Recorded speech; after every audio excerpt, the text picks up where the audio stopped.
থানা থেকে আসছি। যে বা যারা ভিতরে রয়েছেন দরজা খুলুন। খুলুন দরজা এক্ষুনি, না হলে কিন্তু দরজা ভেঙে ঢুকতে বাধ্য হব। খুলুন। গড়িয়াহাট মোড় থেকে ঢিলছোড়া দূরত্বের বহুতলের সামনে পুলিশের গাড়ি, দমকলের সাইরেন, জমেছে কৌতূহলী ভিড়। নমস্কার, আমি সুচেতা। চ্যানেল গল্প অবসরে আপনাদের সকলকে স্বাগত।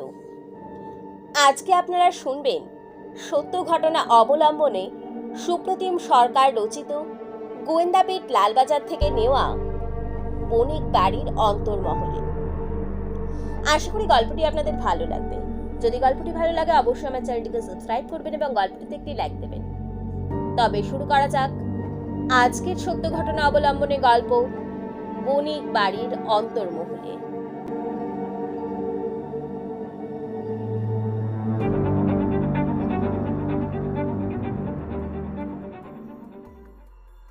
রাত 10:15 তখন। কোলাপসিবল গেট 5 তলার ফ্ল্যাটের বাইরে, তালা দেওয়া। গেটের পিছনে কাঠের দরজা, যা খোলাই ছিল প্রায় অর্ধেক। পুলিশের ডাকাডাকিতে বন্ধ হয়ে গেল দরাম। লোক আছে ভিতরে একাধিক, বোঝার জন্য বুদ্ধি খাটানোর দরকারও হয় না কোনো। নারী কণ্ঠ, পুরুষ কণ্ঠ, ফিসফিসানি দিব্যি শোনা যাচ্ছে বাইরে থেকেও।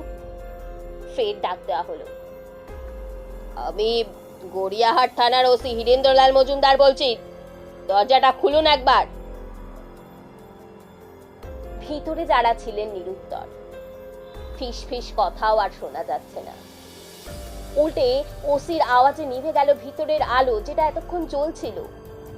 ডাকাডাকি, দরজায় ধাক্কাধাক্কি, আরো বেশ কিছুক্ষণ। ধৈর্যের সীমা অতিক্রান্ত হওয়ার পর ওসি চূড়ান্ত হুঁশিয়ারি দিলেন। শেষবারের মতো বলছি, যে বা যারা ভিতরে আছেন দরজা খুলুন, না হলে কিন্তু দরজা ভেঙে ঢুকতে বাধ্য হব। খুলুন দরজা। তবু কোনো সাড়া শব্দ নেই। ওসি খবর দিলেন দমকলে। অনুরোধ করলেন গেট এবং দরজা ভাঙার জন্য যা যা দরকার সব নিয়ে দ্রুত চলে আসতে। 26 গড়িয়াহাট রোডের 5 তলায়। খুব বেশি হলে মিনিট 10। যন্ত্রপাতি নিয়ে পৌঁছলেন দমকল কর্মীরা। লোহার মজবুত কোলাপসিবল গেট, কাঠের দরজাটিও নিহাত পলকা নয়। ভাঙতে সময় লাগলো কিছু। ঢুকলেন ওসি সহ থানার অফিসাররা, দমকল আধিকারিকরা এবং সাক্ষী হিসাবে 4 স্থানীয় বাসিন্দা, যারা জমিয়ে আড্ডা দিচ্ছিলেন গড়িয়াহাট মোড়ের কাছে। এমনিতেই গড়িয়াহাট চত্বর রাত ভর আলো ঝলমল। ফুটপাত এখানে বদল হয় না মধ্যরাতেও। দোকানপাটের অধিকাংশ 9:30-10টার মধ্যে বন্ধ হয়ে গেলেও অন্তত মধ্যরাত পর্যন্ত খোলা থাকেই ওই টুকটাক পান সিগারেটের থেক। দক্ষিণে গোলপার্ক ঢাকুরিয়া, উত্তরে বালিগঞ্জ ফাঁড়ি পার্ক সার্কাস, পূবে বিজন সেতু বালিগঞ্জ স্টেশন, পশ্চিমে রাসবিহারী চেতলা। মানুষজনের যাতায়াত চলতেই থাকে বেশি রাত পর্যন্ত। গাড়ি ঘোড়ার স্রোত ও তলানিতে ঠেকতে ঠেকতে গড়িয়ে প্রায় মাঝরাত্রি। এহেন গড়িয়াহাট মোড় থেকে ঢিলছোড়া দূরত্বের বহুতলের সামনে পুলিশের গাড়ি, দমকলের সাইরেন 10:30 নাগাদ। মাত্রা ছাড়া নয়, কিন্তু কৌতূহলী ভিড় জটলা একটা তৈরি তো হলোই। বাড়তি ফোর্স পাঠানো হলো লালবাজার কন্ট্রোল রুম থেকে। ফ্ল্যাটের ভেতরে ঘুরঘুরটি অন্ধকার। বিশাল হলঘর টর্চ ফেলতেই দেখা গেল 3 মহিলাকে। দাঁড়িয়ে আছেন জড়সড়, চোখে মুখে টেনশন আর আতঙ্কের জ্যামিতি। ওসির পুলিশি ধমকে আরো কুকড়ে গেলেন ওরা। কি ব্যাপারটা কি? কি ব্যাপার? দরজা খুলছিলেন না কেন?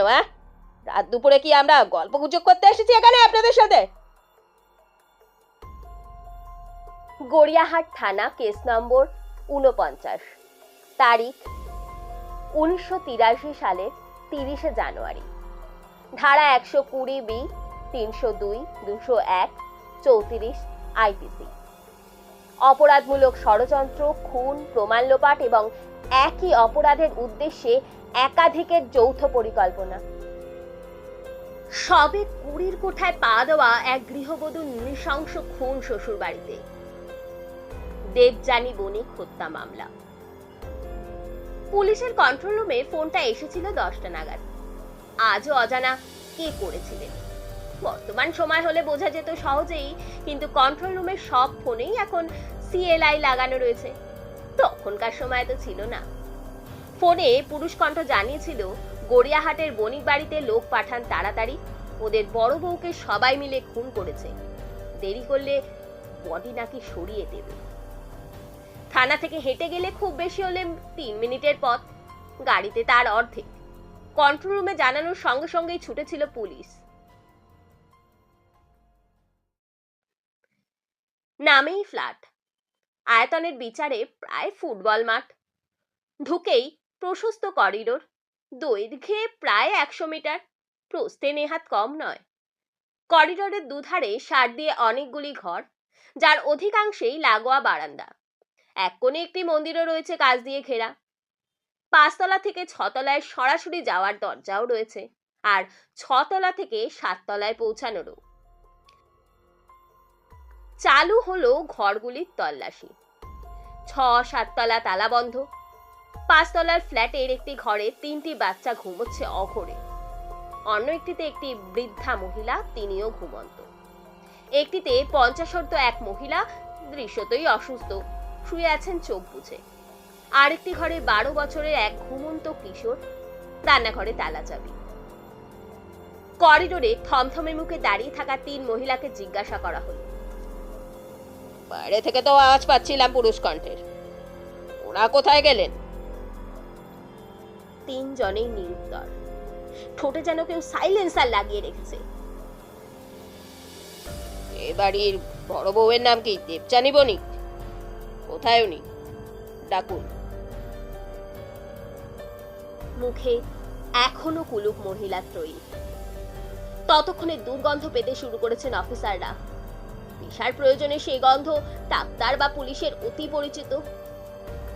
পচতে থাকা মৃতদেহের। উত্তর পূর্ব কোণের ঘরটিতে ঢুকতেই গন্ধ তীব্রতর ঠেকলো, নাকে রুমাল উঠে এলো সবার। শূন্য ঘর, পরিপাটি বিছানা, লাগোয়া বারান্দা, যেখানে ঢোকার মুখেই বাচ্চাদের একটি বড় লোহার দোলনা আড়াআড়ি ভাবে ফেলা রয়েছে, বেশ ভারী। সরানো হলো ধরাধরি করে। বারান্দায় একটি ফোল্ডিং খাট, তার উপর স্তূপাকার লেপ, কম্বল, তোশক ডাই করা। সরানো হলো। খাটের নিচেও প্রচুর জামা কাপড়ের জঙ্গল, একদম ঠাসাঠাসি, যা টেনে বার করা হলো একে একে, এবং ভিতর থেকে বেরোলো এক তরুণীর মৃতদেহ। শাড়ি ব্লাউজ শরীরে, ফুলে উঠেছে দেহ, শুরু হয়েছে পচন। রিগার মর্টিস, মৃত্যুর কিছু ঘন্টা পরে শরীরের অঙ্গ প্রত্যঙ্গ শক্ত হয়ে যাওয়া। বাসা বেঁধেছে দেহে। নাক মুখ থেকে রক্তের স্রোত বয়ে শুকনো দাগের চেহারা নিয়েছে শাড়িতে, গলায় ফাঁসের দাগ। হল ঘরে নিশ্চুপ দাঁড়িয়ে থাকা 3 মহিলাকে ডাকা হলো। চেনেন নাকি একে? হ্যাঁ? না না না। ঘুম থেকে তোলা হলো বছর 12-র কিশোরকে। দেখো তো, চেনো চেনো এনাকে? চেনো বাবু? ছেলেটি কেঁদে ফেললো নিমেষে। অস্ফুটে বেরোলো একটাই শব্দ, বৌদি। বৌদি? কি নাম বৌদির?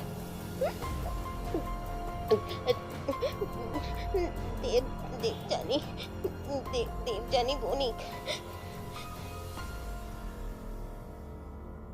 খবর পেয়ে গভীর রাতের ঘটনাস্থলে পৌঁছলেন পুলিশ কর্তারা।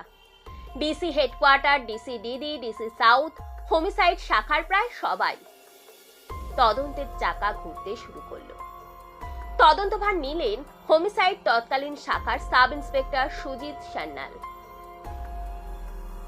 গৃহবধূ হত্যার খবর জানাজানি হতেই প্রবল প্রতিক্রিয়া, শুধু কলকাতায় নয়, রাজ্য জুড়ে। এমন চর্চিত মামলা কমই হয়েছে কলকাতা পুলিশের শতাব্দী প্রাচীন ইতিহাসে।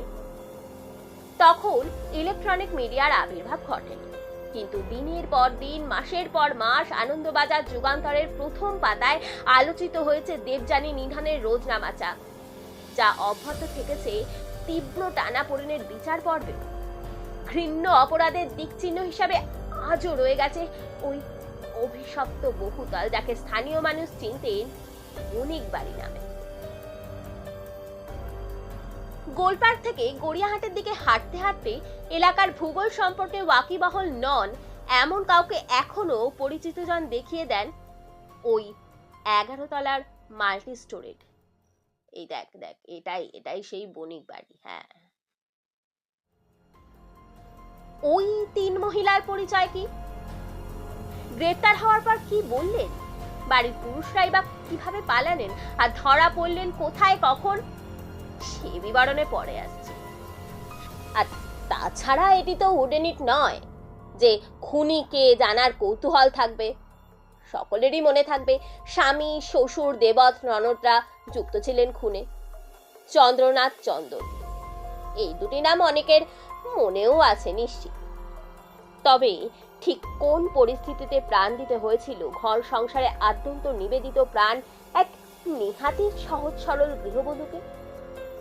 কতটা নির্মমত সাক্ষী ছিল মৃত্যুর আগের ও পরের ঘটনা প্রবাহ? সে কাহিনীও কম নাটকীয় নয়। বস্তুত নারী নির্যাতনের এক কলঙ্কময় দলিল। সবিস্তারে বলতে গেলে অনু উপন্যাসের আকার নেবে, তাই যথাসাধ্য সংক্ষেপে পেশ করলাম দেবযানী হত্যার ইতিবৃত্ত। শুধু বিত্তবান বললে কম বলা হয়। প্রভূত সম্পদশালী ছিল গড়িয়াহাটের বণিক পরিবার। ব্যবসা মূলত চা বাগানের। এছাড়াও বহুমুখী ব্যবসায়িক কর্মকাণ্ডে ক্রমশ ফুলে ফেপে ওঠা গড়িয়াহাটের 11 তল বণিক বাড়ি তৈরি করেছিলেন চন্দ্রনাথ বণিক। 1 তলা থেকে 4 তলার ফ্ল্যাটগুলি ভাড়া দিয়েছিলেন, যা বিক্রিও করেছিলেন। কোনোটা আবাসিকদের, কোনোটা সরকারি বেসরকারি সংস্থাকে। নিজে থাকতেন সপরিবারে 5 তলায়, প্রায় 10,000 স্কোয়ার ফিটের ফ্ল্যাটে। 6 তলা এবং 7 তলায় ফ্ল্যাট নিজের অধিকারে রেখেছিলেন, আর 8 থেকে 11 উপরের 4টি তলা ছিল নির্মীয়মান অবস্থায়। এবারে বণিক পরিবারের সদস্যদের সঙ্গে পরিচয় করিয়ে দেওয়া যাক। চন্দ্রনাথ মধ্য 50 পেরিয়ে 60 ছুঁই ছুঁই। স্ত্রী কিছুকাল হলো অসুস্থ, মা বেঁচে আছেন। তিনিও শয্যাশায়ী বলা চলে। ওষুধ বিশুদ্ধ পরিবৃত্তির জীবন। 9 সন্তানের জনক চন্দ্রনাথ। 5 কন্যা, 4 পুত্র। বড় মেয়ে কল্যাণী বিবাহিতা, কসবায় শ্বশুর বাড়ি। তারপরে দুজন জয়ন্তী আর চিত্রার বিয়ে হয়েছে যথাক্রমে শিলিগুড়ি আর শ্রীরামপুরে। সুমিত্রা এবং বিত্রা অবিবাহিত, এখনো থাকেন বাবা মায়ের সঙ্গে। বড় ছেলে চন্দন বণিক 1975 আগস্টে সম্বন্ধ করে বিয়ে হয়েছে বর্ধমানের নতুনগঞ্জ নিবাসী ব্যবসায়ী ধনপতি দত্তের একমাত্র মেয়ে দেবযানীর সঙ্গে। 3 সন্তান চন্দন দেবযানীর, 2 ছেলে বাবু টাবু এবং 1 মেয়ে মামনি। খুবই ছোট এখনো, শৈশবের চৌকাট পেরোতে ঢের দেরি। মেজ ছেলে আশিস বিবাহিত, স্ত্রীর নাম রূপা। একটি মেয়েও আছে ওদের, সেও ওই দুধের শিশুই প্রায়। সেজ অসীম অবিবাহিত। সবচেয়ে ছোট 12 বছরের নন্দন, ক্লাস 7। বাড়িতে কাজের লোক বলতে জনা 5। মাঝবয়সী চৈতন্য দীর্ঘদিন রান্না বান্না করেন বণিক বাড়িতে। 4 তলার ল্যান্ডিং এর পাশে একটি ছোট ঘরে থাকেন। যদু নামের যুবক থাকেন 3 তলার সিঁড়ির পাশের ঘরে। কাজ বলতে চন্দ্রনাথের সঙ্গে সকাল সকাল বাজার যাওয়া, বাসনপত্র ধোয়া, ওই টুকটাক হাজারো ফাই ফরমাস কাটা। উর্মিলা সকাল বিকেল ঠিকের কাজ করেন, ঘর মোছা, কাপড় কাচা, রান্নায় সাহায্য ইত্যাদি। আর পুষ্পা বয়স 20 এদিক ওদিক, দেখাশোনা করেন চন্দন দেবযানীর বাচ্চাদের। আর শান্তি 12 বছরের কিশোরী, দেখভাল করার দায়িত্ব আশিস রূপার একমাত্র মেয়ের। বর্ধমানের দত্ত পরিবারের সংক্ষিপ্ত পরিচিত এখানে প্রয়োজন। খুবই বর্ধিষ্ণু এরা। ধনপতি দত্তের রাইস মিল আছে, আছে পেট্রোল পাম্পও। অনেকগুলি বসত বাড়ি আছে বর্ধমানে, জমি জমাও যথেষ্ট আছে, আছে মাছের ভেড়িও। স্ত্রী সুধারানী বর্তমান, 3 ছেলে দেবদাস, বিপ্রদাস এবং রামদাস, 1 মেয়ে দেবযানী। সবার ছোট, বাড়ির সকলে চোখে হারায়। দাদা দাদাকে বনু বলে, মা বাবা আদরের ডাক বুড়ি। আগেই বলেছি তবু মনে করে দিই, বণিক আর দত্ত পরিবারের পারস্পরিক আলাপ দেখাশোনার পর দেবযানীর বিয়ে হয়েছিল চন্দনের সঙ্গে। 1975-এর আগস্টে বাল্যবিবাহ বলাই চলে। দেবযানী তখন সবে 14 আর চন্দন সবে 20 পেরিয়েছে। একমাত্র মেয়ের বিয়ে, যৌতুকে কার্পণ্য করেনি ধনপতি। বণিক পরিবারের এ নিয়ে অভিযোগের রাস্তাও ছিল না কোনো। বিয়ের প্রথম 3 বছর কোনো সমস্যা ছিল না, সুখী দাম্পতির জীবন কাটালেন চন্দন দেবযানী। বড় বৌদির সঙ্গে দেবর ননদদের সম্পর্ক টাল খায়নি কোথাও। বড় বৌমাও স্নেহ থেকে বঞ্চিত হননি শ্বশুর শাশুড়ির। তাল কাটতে শুরু করলো 78-এর জুলাইয়ের শেষাশেষি। ধনপতি এসেছেন মেয়ের সঙ্গে দেখা করতে। চন্দ্রনাথ ও তার স্ত্রী প্রস্তাব দিলেন, কি যে বলবেন, এই আপনি অতিথি মানুষ, ও বলি, আরে আমাদের সেজো মেয়ে চেনেন তো? হ্যাঁ, চিত্রা, বুঝলেন, খুবই ভালো মেয়ে আসলে। ভাবছি তার বিয়ে দেবো এবার। তা মানে বলছিলাম যে আপনার বড় ছেলে, বুঝলেন, আপনার বড় ছেলে দেবদাসের সঙ্গেই বিয়েটা হোক, এটাই বুঝলেন কিনা আমাদের একান্ত ইচ্ছে। ধনপতি সবিনয়ে জানালেন, কি বলুন তো, এই প্রস্তাবটা কিছু মনে করবেন না, বলতে বাধ্য হচ্ছি, মানে কিছুদিন আগেও যদি দিতেন তাহলে সম্মতি দেওয়া যেত, কিন্তু এখন তো তা সম্ভব নয়। আপনারা তো জানেন এই দেবদাসের বিয়ের পাকা কথা হয়ে গিয়েছে গতকালে, ওই গত মাসে আর কি, বুঝলেন, গত মাসে আসানসোলের ওই হরিসাধন ঘটির কন্যা কুমকুমের সঙ্গে আগস্টেই বিয়ে। তার খেলাফ তো এখন আর করা চলে না, না, ক্ষমা করবেন আমার। বণিক দম্পতি শুনলেন, গম্ভীর হয়ে গেলেন এবং আর বাক্য ব্যয় না করে ভিতরে চলে গেলেন। ধনপতি বেশ কিছুক্ষণ অপেক্ষা করে মেয়ের সঙ্গে কিছু সময় কাটিয়ে ফিরে এলেন বর্ধমানে। টানাপোড়েনের পরের ধাপও দেবদাসের বিয়ের সূত্রে। ধনপতি সপরিবারে এসেছেন ছেলের বিয়ের নেমন্তন্ন করতে। ততদিনে দুই পরিবারেই একে অন্যের আত্মীয় পরিজনের ব্যাপারে সম্যক ধারণা তৈরি হয়ে গিয়েছে। হঠাৎই কিছুটা অপ্রাসঙ্গিক ভাবে চন্দ্রনাথ বললেন, আচ্ছা, ডক্টর মৃণালকান্তি বিষ্ণু আপনাদের আত্মীয় না? আগে হ্যাঁ, এই আমার ভাইয়ের স্ত্রীর একটি বোন আছে, বুঝলেন, আর ডাক্তার বিষ্ণু হচ্ছে তারই স্বামী, খুবই ঘনিষ্ঠ আমাদের। চন্দ্রনাথ শর্ত দিলেন, ডক্টর বিষ্ণুকে বিয়েতে ডাকলে বণিকরা যাবেন না বিয়েতে। ধনপতি জানতে চাইলেন কেন। জানা গেল, দেবযানীর সঙ্গে বিয়ের আগে চন্দনের বিয়ের সম্বন্ধ হয়েছিল ডক্টর বিষ্ণুর ভাগ্নির সঙ্গে। যেদিন মেয়েকে দেখতে আসার কথা, নির্দিষ্ট সময়ের প্রায় 6-7 ঘন্টা পর চন্দ্রনাথ গিয়ে জানিয়ে দেন এর সম্বন্ধ এগোতে আর ইচ্ছুক নয়, মেয়েকে না দেখে। ডক্টর বিষ্ণু বলেন, বিয়ে দেওয়া না দেওয়া চন্দ্রনাথের ইচ্ছে, কিন্তু এই হেনস্থাটা না করলেই পারতেন। তর্ক বিতর্ক বাদানুবাদ হয়। সেই থেকেই ডক্টর বিষ্ণুর ওপর রাগ। ধনপতি শুনলেন সব, কিন্তু কিছুই বললেন না। বিয়ের দিন চন্দ্রনাথ সপরিবারে গিয়ে দেখলেন ডক্টর বিষ্ণু আমন্ত্রিত। রেগে অগ্নিশর্মা হয়ে ধনপতিকে বললেন, ইচ্ছে করে অপমান করলেন বাড়িতে ডেকে তিনি, আর কখনো আপনার মেয়ের বাপের বাড়ি আসবে না। ধনপতি বোঝানোর অনেক চেষ্টা করলেন যে ঘনিষ্ঠ আত্মীয়কে না ডাকলে খুবই খারাপ দেখাতো, কিন্তু চন্দ্রনাথ কর্ণপাতও করলেন না। ফিরে এলেন বিয়ে বাড়ি থেকে। সংঘাতের তৃতীয় পর্ব, বর্ধমানে একটি পুকুর কেনা নিয়ে। ধনপতি পুকুরটি কিনেছিলেন বড় অঙ্কের টাকায়। জানতে পেরে হঠাৎই চন্দ্রনাথ জানান, ওই পুকুরটির জন্য তিনিও বায়না করেছিলেন, তাকে দিয়ে দিতে হবে ওই জলাশয়। ধনপতি বললেন, বেশ, তাকে বায়নানামা দেখান। চন্দ্রনাথ কিন্তু দেখাতে পারলেন না। হালকা বাদানুবাদ হলো, দুই পরিবারের মন কষাকষি বাড়ল। যার প্রভাব উত্তরোত্তর পড়তে লাগলো দেবযানীর ওপর। দ্রুত পাল্টে যেতে লাগলো শ্বশুর শাশুড়ি দেবর ননদের ব্যবহার, এমনকি স্বামী চন্দনেরও।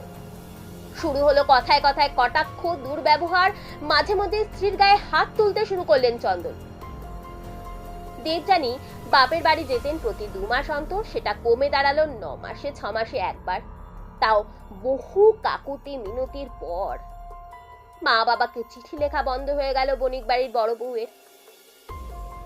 দেবযানী সহ্য করেছিলেন, যেমন করে থাকেন আর 5 জন নেহাতি সাদাসিধে অল্প শিক্ষিতা এবং আর্থিকভাবে স্বামী নির্ভর গৃহবধূ।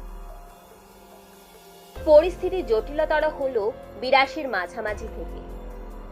বর্ধমানে একটি বিশাল কোল্ড স্টোরেজ কিনলেন চন্দ্রনাথ, ব্যাংক থেকে কয়েক কোটি টাকা ধার করে। অন্যান্য ব্যবসায় তখন তুলনামূলক মন্দা চলছে বণিকদের। কোল্ড স্টোরেজটি ঠিক মতো চালু হতেও সময় লাগছিল, কিছু জমছিল না তেমন। এদিকে ব্যাংক থেকে নিয়মিত তাগাদা আসতে শুরু করলো ধারের কিস্তি শোধের। বণিক বাড়িতে পৌঁছলো ডিমান্ড নোটিশ। চন্দ্রনাথ চাপ দিতে শুরু করলেন ধনপতির ওপর। বকেয়া ধারের 25% বহন করতে হবে তাকে। ওই 25% মানে সেই তখনকার দিনেও প্রায় 1.25 কোটি। ধনপতি জানালেন তিনি অপারগ, খুব বেশি হলে 10 লাখ। কোটি খানেক মতো দিয়ে ওঠা তার পক্ষে সাধ্যাতীত। উত্তরে চন্দ্রনাথ ফের মুখ খারাপ করলেন যথেচ্ছ। 2 পরিবারের সম্পর্কের কফিনে শেষ পেরেকটি প্রায় পোতাল হয়েই গেল। দেবযানীর জীবন ক্রমে আরো দুর্বিষয় হয়ে উঠল। বাল্য চন্দনের মারধরের মাত্রা। শাশুড়ি কিছুটা অসুস্থ হয়ে পড়লেন তখন। স্বামী, শ্বশুর, দেবর, ননদরা অলক্ষী বলে প্রকাশ্যেই ডাকাডাকি শুরু করলেন বাড়ির বড় বউকে। ঘুম থেকে উঠলেই রোজ শুনতে হয় এই অলক্ষীর মুখ দেখতে হলো, আবার সারা দিনটা খারাপ যাবে। এর জন্যই নাকি কোল্ড স্টোরেজটা চালু হলো না। বিস্তর কটাক্ষ, গালিগালাজ। বাড়ির পুরনো রাঁধুনি চৈতন্য খুব স্নেহ করতেন দেবযানীকে। তার হাত দিয়ে গোপনে পাঠানো কয়েকটি চিঠিতে ধরা আছে দেবযানীর নিত্যদিনের যন্ত্রণা কাহিনী। চিঠির কিছু অংশ বিশেষ আমি আপনাদের পড়ে শোনাচ্ছি। শ্রী কমলেশু মা, আমি 5 বছর ধরে সহ্য করছি এদের অত্যাচার, আর তো পারছি না, আর এখানে থাকবো না। আর তুমি বাবাকে বলো আমাকে নিয়ে যেতে, ওখানে 1 মাস থাকলে আমার মনটা ভালো হবে। এই চিঠি খুব সাবধানে লিখছি, চৈতন্যদা নিয়ে যাবে। বাবার সঙ্গে ফোনে কথা বললে ওরা পাশে দাঁড়িয়ে শোনে সবটা। আমার খুব কান্না পায়। তোমার জামাইও ভালো লোক নয় মা, খারাপ কথা বলে সব সময়, গায়ে হাত তোলে সবার সামনে। এভাবে থাকা যায় না। বাবাকে আবার বলো আমাকে তাড়াতাড়ি নিয়ে যেতে, আমি আর সহ্য করতে পারছি না মা। প্রণাম নিও, তোমাদের বুড়ি। দেবযানীর সঙ্গে যখন দেখা করতে আসতেন ধনপতি, বসার ঘরে অপেক্ষা করতে হতো ঘন্টার পর ঘন্টা। মিনিট খানেকের জন্য দেখা হতো পিতা পুত্রীর, সাক্ষাতের এবং কথোপকথনের সাক্ষী থাকতেন ননদরা। বলতে বলতে রবীন্দ্রনাথের দেনা পাওনার কথা মনে পড়ে। রামসুন্দর যখন বেয়াই বাড়ির অনুমতিক্রমে ক্ষণকালের জন্য কন্যার সাক্ষাৎ লাভ করিতেন, তখন বাপের বুক যে কেমন করিয়া ফাটে তাহার হাসি দেখলেই টের পাওয়া যেত। বাহ্যিক বিচারে দেবযানীর সঙ্গে দেনা পাওনার নিরুপমার মিল থেকে অমিলই বেশি। নিরুপমার জন্ম অর্থবান পরিবারে নয়। বাবা প্রাণপাত করেছিলেন বকেয়া 3,000 টাকা জোগাড়ে। নিরুপমার ক্ষয়িষ্ণু মৃত্যু এসেছিল নিজের প্রতি অযত্ন, নিয়ত মানসিক আঘাতে দীর্ণ হতে হতে। দেবযানীর বৃত্তশালী পরিবার, খুন হয়েছিলেন। ধনবান পিতাও পারেননি কন্যার শ্বশুর বাড়ির চাহিদা পূরণ করতে। আপাত ভিন্ন প্রেক্ষিত, তবু সার্বিক বিচারে মনে হয় একটি জায়গায় অক্লেশে মিলেমিশে যায় ছাপোষা রামসুন্দর এবং সম্পন্ন ধনপতি। পিতৃ হৃদয়ে স্নেহের দোলা চলে। একমাত্র কন্যার মানসিক বা শারীরিক যন্ত্রণা লাঘবের ব্যর্থ অসহায়তায়। আর্থিক সামর্থ্য যেখানে তুচ্ছাতি তুচ্ছ। তবে গল্পের নিরুপমার মৃত্যুর পর একেবারে 20,000 টাকা পণ এবং হাতে হাতে আদায়। এর উপায় তো রায়বাহাদুরের ছিলই, কিন্তু বাস্তবে দেবযানীকে হত্যার পর চন্দ্রনাথদের সে রাস্তাটুকু ছিল না। ঘানি টানতে হয়েছিল জেলের। সান্ত্বনা এটুকুই যা। ঘটনায় ফেরা যাক। 82-র দুর্গাপুজো শুরু হওয়ার দিন 20 আগের কথা। মেজ ছেলে বিপ্রদাসের বিয়ের জন্য মেয়ে দেখতে শিয়ালদার এক আত্মীয়র বাড়িতে এসে উঠেছেন দত্ত পরিবারের অনেকে। ধনপতি ব্যবসার কাজে রয়েছেন বর্ধমানে। বিকেলের দিকে রাইস মিলের ল্যান্ডলাইনে ফোন পেলেন দেবযানীর। বাবা, বাবা, তোমার তোমার জামাই আজ প্রচন্ড মেরেছে আমার, প্রচন্ড মেরেছে বাবা।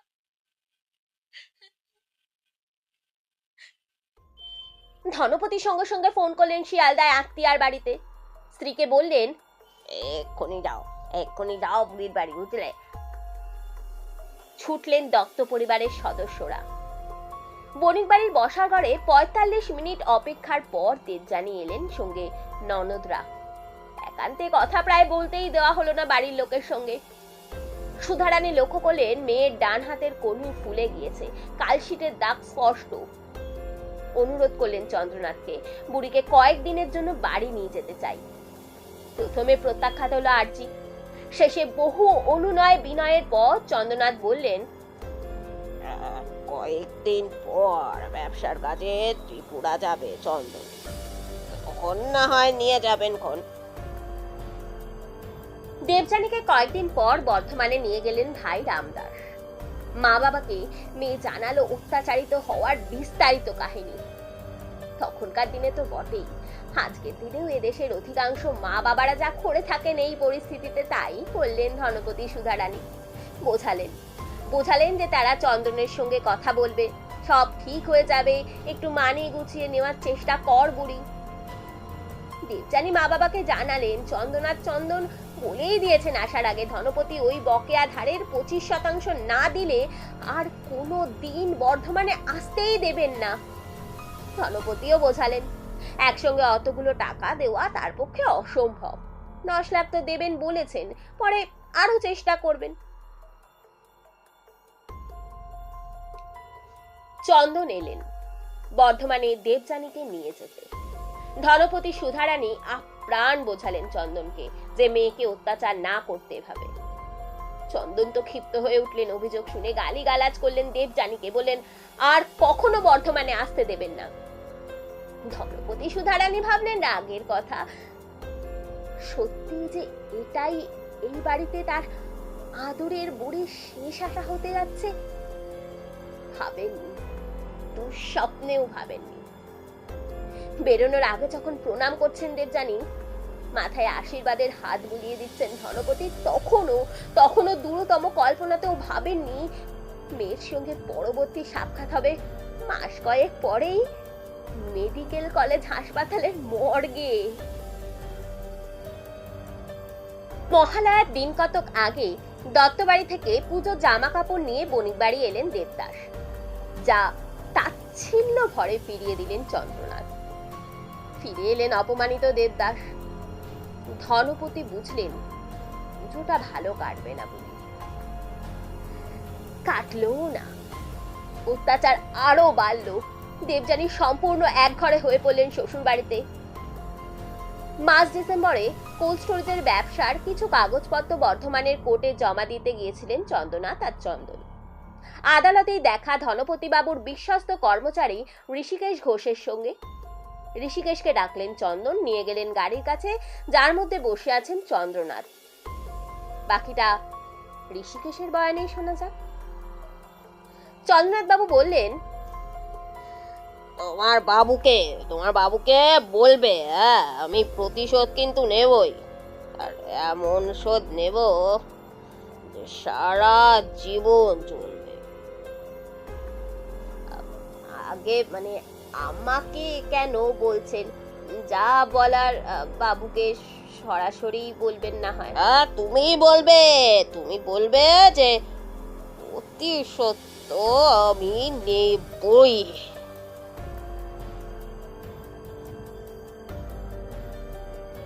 প্রতিশোধ নেওয়াও হলো জানুয়ারির শেষাশেষি, 28শে জানুয়ারি 1983। বণিক বাড়িতে সেদিন আয়োজন হয়েছে সত্যনারায়ণ পুজোর। বাড়িতে প্রচুর আত্মীয় স্বজন। মেজ ছেলে আশিস দিন কয়েক হলো সস্ত্রীক শ্বশুর বাড়ি গিয়েছে। এছাড়া সবাই উপস্থিত, দেবযানীর দেবর, ননদ, তাদের ছেলে পুলে সব। কাজের লোকের মধ্যে সকালে উপস্থিত যদু, উর্মিলা আর শান্তি। চৈতন্য বাড়ি গিয়েছে দিন তিনেক আগে, পুষ্পাও কয়েকদিনের ছুটিতে সুন্দরবনের বাড়িতে। সকাল 8:05। চন্দনের সঙ্গে হল ঘরে কথা কাটাকাটি হলো দেবযানীর। সবার সামনেই চন্দন হির হির করে টানতে টানতে দেবযানীকে নিয়ে গেলেন বেডরুমে, বেধড়ক মারলেন। কান্নার আর্তনাদ ছিটকে এলো বাইরে। শুনলেন বাড়ির বাকিরা, কিন্তু কোনো উচ্চবাচ্য করলেন না কেউ। কানে তালা দিয়ে পুজোর সিন্নি নিয়ে আলোচনায় ভারী ব্যস্ত হয়ে পড়লেন। সকাল 8:30। অঝোরে কাঁদতে কাঁদতে একরকম জোর করেই হল ঘরে বেরিয়ে এলেন দেবযানী। ফোন করলেন বর্ধমানের বাড়িতে। তুললেন দেবদাস বড় ভাই। সেদিন দত্তবাড়ির পুরুষেরা সকাল থেকেই খুব ব্যস্ত একটি জমি সংক্রান্ত বিবাদ নিয়ে। একটু পরেই কোর্ট কাছারিতে ছোটাছুটি আছে। দূরাভাষে দেবযানী বললেন, হীরা আমাকে মেরে ফেলবে দাদা, মেরে ফেলবে রে আমায়। তোরা তোরা তোরা আজই এসে আমাকে নিয়ে যা, আজ নিয়ে যা, মেরে ফেলবে রে দাদা, এরা আমায় মেরে ফেলবে দাদা। দেবদাসের মুখ চোখ দেখে ফোন নিলেন ধনপতি। ততক্ষণে দেবযানী থেকে ফোন কেড়ে নিয়েছেন চন্দ্রনাথ, গালিগালাজ করছেন অকথ্য। ফোন বাবার থেকে আবার নিলেন দেবদাস, বললেন, এই এই এই বনুকে কিছু করবেন না, আমরা বিকেলের মধ্যে রওনা হচ্ছি, নিয়ে আসবো ওকে। কাকাবাবু দোহাই আপনার, কাকাবাবু মারবেন না, দোহাই আপনার, বনুকে কিছু করবেন না কাকাবাবু। কোনো উত্তর না দিয়ে সপাটে ফোন রেখে দিলেন চন্দ্রনাথ। ঠিক হলো দ্রুত কাজ ছেড়ে সন্ধ্যের আগেই কলকাতায় যাবেন ধনপতি এবং দেবদাস। দেবযানীকে নিয়ে আসবেন বাড়িতে, কিন্তু কে জানতো তখন না বেরিয়ে পড়ে বিকেলে যাওয়ার সিদ্ধান্তের পরিণতি কি ভীষণ মর্মান্তিক হতে যাচ্ছে। পুজো শেষ হলো, সবাই প্রসাদ খেলেন পাত পেরে। দেবযানী অভুক্ত থাকলেন, খেতে দেওয়া হলো না। পুজোর জায়গার কাছাকাছি আসতে দেওয়া হলো না অলক্ষ্মী অপবাদে। অতিথিরা চলে গেলেন দুপুর। কল্যাণী আর চিত্রা বণিকদের বড় আর সেজমেও ফিরে গেলেন। দুপুর গড়িয়ে যখন বিকেল, বণিক বাড়িতে উপস্থিত চন্দ্রনাথ, ছেলেদের মধ্যে চন্দন, অসীম, নন্দন, মেয়েদের মধ্যে জয়ন্তী, সুমিত্রা আর বিত্রা। দেবযানী নিজের ঘরে, চন্দ্রনাথের স্ত্রী আর তার মা নিজেদের ঘরের বিশ্রামে। বাচ্চারা আছে নিজেদের ঘরে নিজেদের মতো। কাজের লোকেদের মধ্যে রয়েছে যদু আর শান্তি। উর্মিলা দুপুরের কাজ ছেড়ে নিচে গিয়েছেন, আবার আসার কথা সন্ধ্যেবেলায়। বিকেল 4:05। দেবযানীর ঘরে ঢুকলেন চন্দ্রনাথ, চন্দন। কিছু পরেই দেবযানীর পরিত্রাহী চিৎকার ভেসে এলো ঘর থেকে। যদু এবং শান্তি দুজনেরই খুব প্রিয় ছিল বড় বৌদি। রান্নাঘর থেকে বেরিয়ে ছুটলো দেবযানীর ঘরের দিকে। হল ঘরে আটকে দিলেন সুমিত্রা। এই এই তোদের কি দরকার রে এখানে? হ্যাঁ, যা কাজে যা না। দেবযানীর আর্তনাদ স্তিমিত হয়ে গেল একটু পরেই। 4:30 নাগাদ রান্নাঘর থেকে উকি দিয়ে যদু দেখলো ওই ঘরে ঢুকছেন অসীম, জয়ন্তী, সুমিত্রা, বিত্রা। কৌতূহল সামলাতে না পেরে ফের যদু আর শান্তি চলে এলো ঘরের কাছাকাছি। আবার ধমক সুমিত্রার, ওহ, তোদের বললাম না নিজের কাজ করতে, যা এখান থেকে। যদু আর শান্তি ফিরল রান্নাঘরে। তার আগে অবশ্য দেখা হয়ে গিয়েছে বড় বৌদি ঝুলছে ঘরের সিলিং ফ্যানে, গলায় শাড়ির ফাঁস। তখন 4:45। ধনপতি দেবদাস কলকাতা রওনা হওয়ার তোড়জোড় করছেন।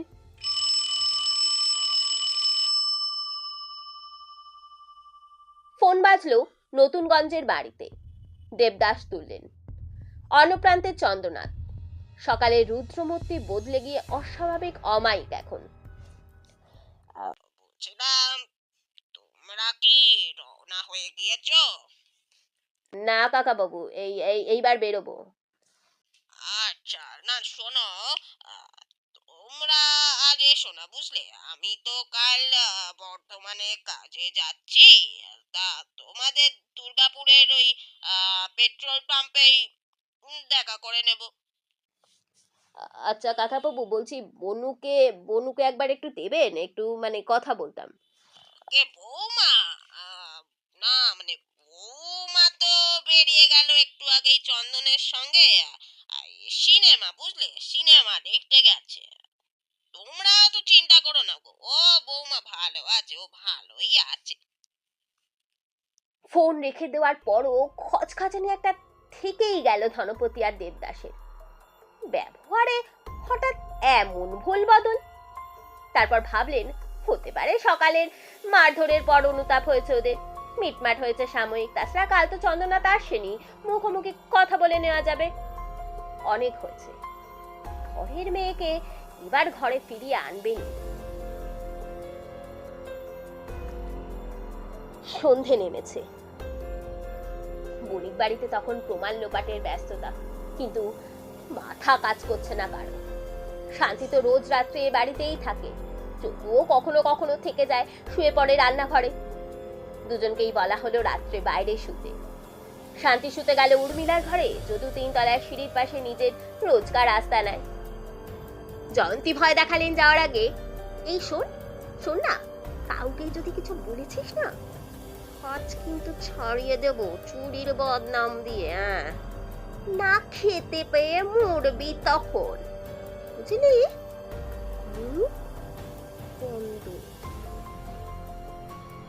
উর্মিলা সন্ধ্যেবেলা কাজে এসে দেখলেন কোলাপসিকাল গেট বন্ধ, বেল বাজালেন। ভিতর থেকে চন্দ্রনাথ বেরিয়ে এসে বললেন, যা, আজ নয় কাল আসবি, আজ আর তোকে দরকার নেই, যা। কিল, চর, লাঠি, ঘুষি এসব তো ছিলই। যেমন খুশি লাঠি দিয়েও সজোরে দেবযানীর মাথায় মেরেছিলেন চন্দন। সঙ্গে সঙ্গে সংজ্ঞাহীন হয়ে পড়েছিলেন দেবযানী। আভ্যন্তরীণ রক্তক্ষরণে মৃত্যু তৎক্ষণাৎ। খুনকে আত্মহত্যার চেহারা দিতে এরপর ঝুলিয়ে দেওয়া হয়েছিল সিলিং ফ্যানে, বন্ধ করে দেওয়া হয়েছিল দেবযানীর ঘর। বাচ্চাদের বলা হয়েছিল মায়ের শরীর খারাপ, ঘুমোচ্ছে, তোমরা অন্য ঘরে থাকো। কতই বা বড় ওরা তখন, বাবার কথা মেনে নিয়েছিল নিষ্পাপ বিশ্বাসে। রাত গভীর হলে চন্দ্রনাথরা সবাই মিলে সিদ্ধান্ত নিলেন আত্মহত্যার গল্পটা নাও দাঁড়াতে পারে। আপাতত দেহ লুকিয়ে ফেলা যাক। ঘরের লাগোয়া বারান্দায় ফোল্ডিং খাটের ভেতর দেবযানীর দেহ পুড়ে দেওয়া হলো। কিভাবে তা তো শুরুতেই বলেছি। পরদিন সকাল 1983 সালের 29 জানুয়ারি। একটি সুটকেস নিয়ে 10টা নাগাদ চন্দ্রনাথ চন্দন বেরোলেন। গোলপার্কের ইন্ডিয়ান ওভারসিজ ব্যাংক থেকে 1 লাখ টাকা তুললেন এবং সোজা পৌঁছলেন পারিবারিক চিকিৎসক অজিত কুমার ব্যানার্জির চেম্বারে। বললেন, এক মহিলা, বুঝলেন, এক মহিলা গৃহকর্মী মারা গিয়েছেন, তাই একটা ডেথ সার্টিফিকেট তো আপনাকে একটু দিতেই হবে। ডাক্তারবাবু বললেন, মৃতদেহ না দেখে সেটা কি করেই বা সম্ভব? চন্দ্রনাথ সুটকেস খুললেন, যাতে সদ্য ব্যাংক থেকে তোলা 1 লাখ টাকা, আর বললেন, আর কত লাগবে আপনার? টাকার গরমের এই এক মুশকিল, সবকিছুই ক্রয়যোগ্য ভাবায় কখনো কখনো। ডাক্তারবাবু শুনে হাসলেন। সুটকেস বন্ধ করে দিয়ে বললেন, যতই দিন এ জিনিস আমার দ্বারা হবে না, বুঝলেন। নমস্কার, আসুন আপনারা। বেরোনোর আগে শেষ প্রশ্ন করলেন চন্দ্রনাথ। ডাক্তারবাবু, একটা শেষ প্রশ্ন আছে। হ্যাঁ বলুন। ময়না তদন্তে কি বোঝা যায় যে খুন না আত্মহত্যা? হ্যাঁ মানে সে তো যাই, খুবই সহজ, কিন্তু এ প্রশ্ন করছেন হঠাৎ, কি হলো? চন্দ্রনাথ চন্দন আর দাঁড়ালেন না, ফিরলেন বাড়ির পথে। কন্ট্রোল রুমে সে রাতের ফোনটা কি ডাক্তারবাবুই করেছিলেন? কে জানে। এদিকে নিয়ম মতো 29 তারিখ সকালে কাজে এলেন উর্মিলা আর যদু। শান্তিও এলো, পুষ্পাও ফিরে এসেছে বাড়ি থেকে। ভয় দেখে কি আর মুখ বন্ধ করে রাখা যায় সব সময়? যদু আর শান্তি খুলে বলল উর্মিলাকে আগের দিন বিকালে যা যা ঘটেছিল, যা যা দেখেছিল সব। উর্মিলা সাহস করে জানতে চাইলেন চন্দনের কাছে বড় বৌদিকে দেখছি না, কোথায়? উত্তর এলো বাপের বাড়ি গিয়েছে গত রাতে, ভাইরা এসে নিয়ে গিয়েছে, বাচ্চারা দেখলো তার মায়ের ঘর এখনো বন্ধ। চন্দন বোঝালেন মা বর্ধমান গিয়েছে, কয়েকদিন পরেই ফিরবে। রাত বাড়ল, প্রায় 10টা। উর্মিলা কাজ ছেড়ে ফিরে গিয়েছেন, যদুও বেরোনো তোড়জোড় করছে, পুষ্পা আর শান্তি রয়েছে। ফ্ল্যাটের বেল বাজলো। থানা থেকে আসছি, দরজা খুলুন প্লিজ, দরজাটা খুলুন। আলো নিভিয়ে দেওয়া হলো। 5তলা থেকে 6তলায় ওঠার দরজা দিয়ে উপরে উঠে গেলেন চন্দন আর চন্দন অসীম। সাফাই কর্মীদের ব্যবহারের জন্য ছিল ঘোরানো সিঁড়ি। নেমে গেলেন নিচে, পালালেন নিঃশব্দে রাসবেরি এভিনিউয়ের দিকে গেট দিয়ে। যদু, শান্তি, পুষ্পাকে রান্নাঘরে ঢুকিয়ে চাবি দিয়ে দিলেন সুমিত্রারা। শাসালেন, এই কিচ্ছু বলবি না পুলিশকে, মরলেও মুখ খুলবি না কিন্তু কেউ। পুলিশ ঢুকলো দরজা ভেঙে। যা হলো এরপর সবই আগে বলেছি। কথায় বলে পাপ নাকি বাপকেও ছাড়ে না। সেখানে কেই বা চন্দ্রনাথ, কেই বা চন্দন আর অসীম, আর কেই বা সুমিত্রা, জয়ন্তী, বিত্রা। কিন্তু চন্দ্রনাথরা পালালেন কোথায়? প্রথমে মহাত্মা গান্ধী রোডের হোটেলিয়ার্স অ্যাসোসিয়েটসে আগরতলার রমেশ দত্ত পরিচয়ে ঘর নিলেন চন্দ্রনাথ। হোটেলের রেজিস্টারে ছেলেদের নাম লিখলেন সুশীল দত্ত এবং অশোক দত্ত। একদিন পরে সেখান থেকে বিপিন বিহারী গাঙ্গুলি স্ট্রিটের শিয়ালদা লজ, এবার গৌর সাহা নামে রেজিস্ট্রারের ফর্ম ভর্তি করলেন চন্দ্রনাথ। হইচই পড়ে গিয়েছে শহরে ততক্ষণে দেবযানী হত্যা নিয়ে। পুলিশ সর্বশক্তি প্রয়োগ করেছে পলাতকদের ধরতে। চন্দ্রনাথ, চন্দন, অসীমের ছবি শহর চষে ফেলছে একাধিক সোর্স। চন্দ্রনাথরা বুঝলেন বেশি দিন এভাবে পালিয়ে থাকা অসম্ভব। হোটেল থেকে ফেব্রুয়ারির 4 তারিখ 2 ছেলেকে নিয়ে বেরোলেন হাজরার উদ্দেশ্যে পরিচিতি উকিলের বাড়িতে। পুলিশ খবর পেল সোর্স মারফত। রাসবিহারী মোড়ের কাছে 4 ফেব্রুয়ারি দুপুরে আটকানো হলো একটি ট্যাক্সি, ভিতরে চন্দ্রনাথ, চন্দন, অসীম। সোজা নিয়ে যাওয়া হলো বণিক বাড়ি। যে লাঠি দিয়ে মারা হয়েছিল দেবযানীর মাথায় উদ্ধার হলো 6 তলার অফিস ঘর থেকে। ফাঁস দিতে ব্যবহৃত শাড়িও বেরোলো 7 তলা থেকে। পুলিশের কাজই তো অপরাধ দমন, কিনারা করা ঘটে যাওয়া অপরাধের। তারপর চার্জশিট, বিচার পর্বে সাক্ষ্যদান এবং আরো তারিখ পে তারিখ এবং অনন্ত অপেক্ষা আদালতের আদেশে। রায় পক্ষে গেলে অভিযুক্তের আবেদন উচ্চ থেকে উচ্চতর আদালতে। পুলিশি তদন্তের কাটাছেড়া নিয়ম মাফিক। এটা করেননি কেন, ওটার জবানবন্দি নেওয়া হয়নি কেন, সিজার লিস্টে অমুকের নাম নেই কেন, তমুক তখন কোথায় ছিলেন, দূরবীক্ষণ যন্ত্রের সামনে পড়তে হয় কেস ডায়েরিকে সামান্যতম খুঁত পেলেই তিরস্কার বরাদ্দ। সঙ্গতই তদন্ত তো নিশ্চিদ্রই হওয়া উচিত, ভুল ত্রুটি তো নিষিদ্ধই।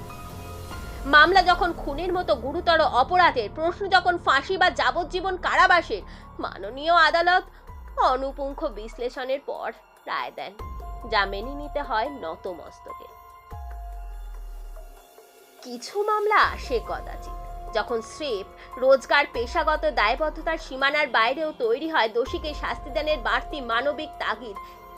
দেবযানী মামলাও ছিল এমনই ব্যতিক্রমী। মিডিয়ার ঢক্কানিনাদের জন্য শুধু নয়, ঊর্ধ্বতনের চাপে শুধু নয়, এক নির্দোষ গৃহবধূর নির্মম হত্যাকাণ্ডে যাতে সাজা হয় দোষীদের নিশ্চিত করতে পেশাগত প্রয়োজনে ঊর্ধ্বে উঠে দলগতভাবে ঝাঁপিয়েছিল কলকাতা পুলিশের গোয়েন্দা দপ্তর।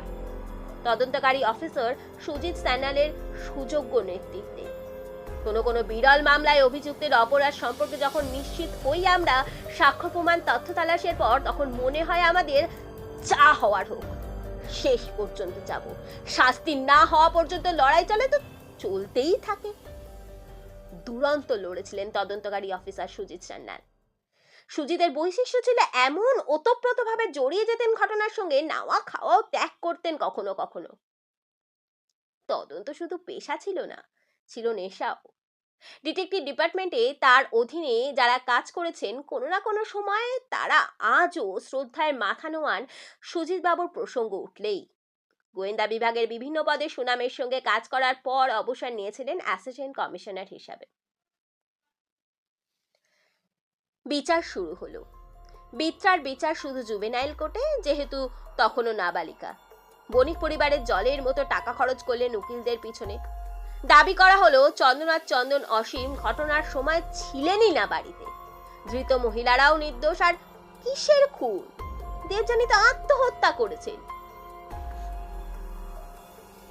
দীর্ঘ সওয়াল জবাবে ঢোপে টেকার কথা ছিল না এই মিথ্যাচারের, টেকেও নি। যদু শান্তির সাক্ষ্য তো ছিলই। যে লাঠি দিয়ে মারা হয়েছিল দেবযানীর মাথায়, তাতে হাতের ছাপ ছিল চন্দনের। যে হোটেল দুটিতে ঘটনার পর ঠাঁই নিয়েছিলেন চন্দ্রনাথরা, তার রেজিস্টারে লেখার সঙ্গে চন্দ্রনাথের হাতের লেখা মিলে গিয়েছিল বৈজ্ঞানিক পরীক্ষায়। সর্বোপরি দেবযানীর লেখা চিঠিগুলির তর্কাতর্কিত ভাবে প্রমাণ করেছিল ধারাবাহিক নির্যাতন। আর আত্মহত্যার তত্ত্ব খড়কুটের মতো উড়ে গিয়েছিল মেডিকেল কলেজের ফরেন্সিক বিভাগের প্রধান ডক্টর রবীন বসুর ময়নাতদন্তের রিপোর্টে। দেহে অসংখ্য আঘাতের চিহ্ন ছিল। প্রতিটির খুঁটিনাটি বিবরণ লিপিবদ্ধ করেছিলেন সেই রিপোর্টে। পরিষ্কার বলা হয়েছিল মাথার আঘাত এতটাই গুরুতর ছিল, চির ধরে গিয়েছিল দেবযানীর খুলিতে। এলোপাথারি যত্রতত্র আঘাতের তীব্রতাতেই মৃত্যু। Fissured fracture on the vault of her skull and several other injuries, all antemortem and homicidal in nature. আর গলায় ফাঁসের দাগ, পুলিশি পরিভাষায় লিগেচার মার্ক। রিপোর্টে স্পষ্ট লেখা ছিল পোস্টমর্টেম হ্যাঙ্গিং, অর্থাৎ মৃত্যুর পর দেহ ঝোলানো হয়েছিল। 1925 এপ্রিলে রায় দিলেন আলিপুর কোর্ট। জয়ন্তী, সুমিত্রা আর অসীমের যাবজ্জীবন কারাদণ্ড, চন্দ্রনাথ চন্দনের ফাঁসির আদেশ। জজ সাহেব লিখলেন, but the part played by accused Chandranath, irrespective of his age and that of accused Chandan, deserve the severest punishment enjoyed by the law and no leniency need be shown to them, having regard to the facts and circumstances of the cases. হাইকোর্টে গেলেন বণিকরা, তাই আংশিক বদলালো। চন্দ্রনাথ চন্দনের ফাঁসির আদেশ বহাল থাকলেও সুমিত্রার যাবজ্জীবনেরও। অসীম আর জয়ন্তীর শাস্তি কমে দাঁড়ালো 2 বছরের সশ্রম কারাবাসে। বল যথারীতি গড়ালো সুপ্রিম কোর্টে। সেখানে চন্দ্রনাথ চন্দনের ফাঁসির আদেশ রদ করে রায় দেওয়া হলো যাবজ্জীবন কারাবাসের। 14 বছর পর মুক্তি পেলেন চন্দ্রনাথ চন্দন, সুমিত্রা। চন্দ্রনাথ গত হয়েছেন, কিন্তু বাকিরা বর্তমান। জুভেনাইল কোর্টে বিচার পর্বে দোষী সাব্যস্ত বিত্রাও। সুপ্রিম কোর্টের আদেশে মামলা থেকে মুক্তি পান ঘটনার বছর 3 পর। শুনলেন তো, কি বা বলার আর। বাংলা শব্দকোষে বড় নিঃস্ব দেখায় বিশেষণ খুঁজতে বসলে করুন। হৃদয় বিদারক নাকি মর্মান্তিক, বৃথা চেষ্টা। সব অনুভূতিকে কি আর শব্দের পোশাক পরানো যায়? ঘটনাটা যতটা বেদনার, স্থাপনাটাও ততটাই কিন্তু বেদনাদায়ক ছিল। ধন্যবাদ। শেষ হলো আজকের গল্প বণিক বাড়ির অন্তর্মহলে। আশা করি গল্পটি আপনাদের ভালো লেগেছে। যদি গল্পটি ভালো লাগে অবশ্যই আমার চ্যানেলটিকে সাবস্ক্রাইব করবেন এবং গল্পটিতে একটি লাইক দেবেন এবং কমেন্টে অবশ্যই জানাবেন গল্পটি আপনাদের কেমন লাগলো। নমস্কার।